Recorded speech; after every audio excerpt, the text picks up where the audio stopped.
आज का दिन विक्रांत विश्वविद्यालय के लिए ऐतिहासिक दिवस होगा, जबकि भारतवर्ष में राम राज्य की कल्पना लिए समूचा जीवन अर्पित करने वाले राष्ट्रपिता महात्मा गांधी के जन्मदिन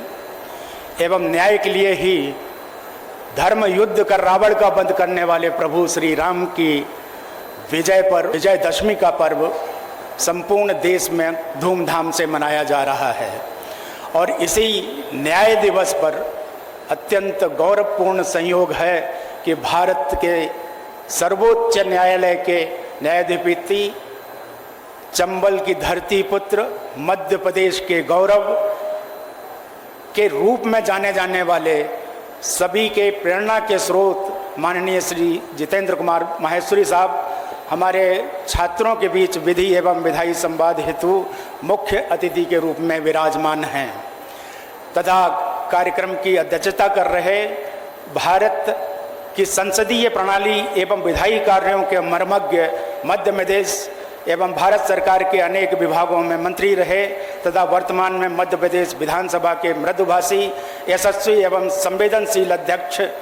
विक्रांत के ऊपर जिनका सदैव आशीष का हाथ रहा, मध्य प्रदेश के गौरव माननीय श्री नरेंद्र सिंह जी तोमर साहब, मैं भविष्य के महत्वाकांक्षी मानव संसाधन के रूप में समक्ष में अनुशासित रूप से आपसे संवाद करने के उत्सुक युवा विद्यार्थियों, विश्वविद्यालय के समस्त पदाधिकारियों, अधिकारियों,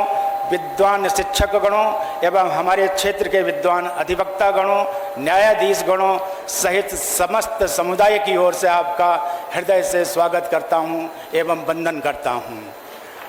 साथ ही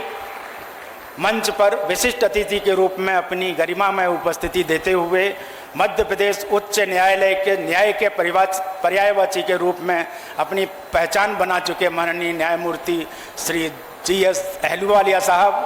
माननीय न्यायमूर्ति श्री DD बंसल साहब, माननीय न्यायमूर्ति श्री विवेक जैन साहब, माननीय न्यायमूर्ति श्री हृदय जी, माननीय न्यायमूर्ति श्री अनिल वर्मा साहब का भी आप सभी की ओर से मैं अभिवादन करता हूं। अत्यंत गौरवान्वित महसूस करते हुए मैं समक्ष में विराजमान समस्त सम्माननीय न्यायाधीश गणों, अधिवक्ता गणों एवं उपस्थित गणमान्य नागरिकों का भी मैं विक्रांत विश्वविद्यालय परिवार की ओर से स्वागत व अभिनंदन करता हूं। हे मानव श्रेष्ठ द्वय, न्यायिक स्वाधीनता किसी भी संवैधानिक लोकतंत्र की रीढ़ की हड्डी होती है। भारतीय संविधान के प्रावधानों का उद्गम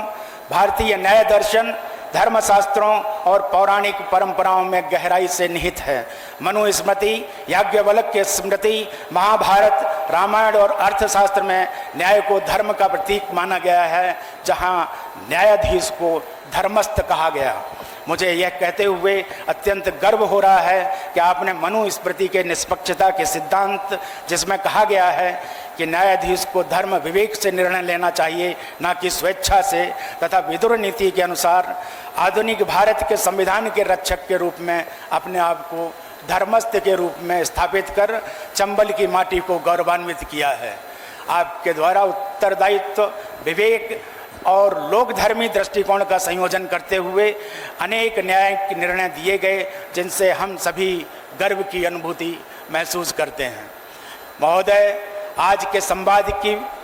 विषय वस्तु संवैधानिक मूल्य एवं सर्वोच्च न्यायालय की भूमिका में आपके श्रीमुख से होने वाले व्याख्यान व परिचर्चा हेतु हम सभी अत्यंत व्याकुल हैं। यदि हम भारतीय लोकतंत्र की नींव पर नजर डालें तो न्यायपालिका और विधायिका दोनों ही अटूट संबंध हैं। भारतीय संविधान, जो विश्व का सबसे लंबा लिखित संविधान है, ने शक्तियों के पृथक्करण की अवधारणा को अपनाया है, जिसके परिणाम स्वरूप विधायिका द्वारा जनता के प्रतिनिधियों की आम राय के अनुसार तथा आवश्यकता के अनुसार नवीन कानून बनाए जाते हैं एवं पुराने कानूनों में संशोधन भी किए जाते हैं, जिनको लागू करने का उत्तरदायित्व न्यायपालिका का होता है। परंतु फिर भी केशवानंद भारती मामले में न्यायपालिका द्वारा संविधान की मूल संरचना को अक्षुण्ण रखते हुए विधायिका के कार्यों की भी जांच का अधिकार प्रदान किया। यह विश्व में केवल हमारे संविधान के सौंदर्य के कारण ही संभव हो सका, अन्यथा अनेकों राष्ट्रों में अराजकता की स्थिति उनके कमज़ोर संविधान के कारण ही निर्मित होती रही है। इसी सौंदर्य के कारण हमें अपने संविधान पर गर्व है। वर्तमान में 3 प्रमुख परिवर्तन: न्याय की देवी की आंखों से पट्टी का खुलना, न्याय की देवी के हाथ में तलवार के स्थान पर संविधान देना, देवी की पश्चिमी वेशभूषा के स्थान पर भारतीय परंपरागत वेशभूषा लाना, ये न्यायपालिका में भारत के स्व के आगमन की आहट है एवं सर्वोच्च न्यायालय की भूमिका का अद्वितीय उदाहरण है। माननीय मुख्य अतिथि महोदय, आपके द्वारा विभिन्न उच्च न्यायालयों के मुख्य न्यायाधीश एवं सर्वोच्च न्यायालय के न्यायाधिपति के रूप में भी अनेकों ऐसे निर्णय पारित किए गए जो कि भारतीय न्याय व्यवस्था हेतु सीमा चिन्ह साबित हुए हैं।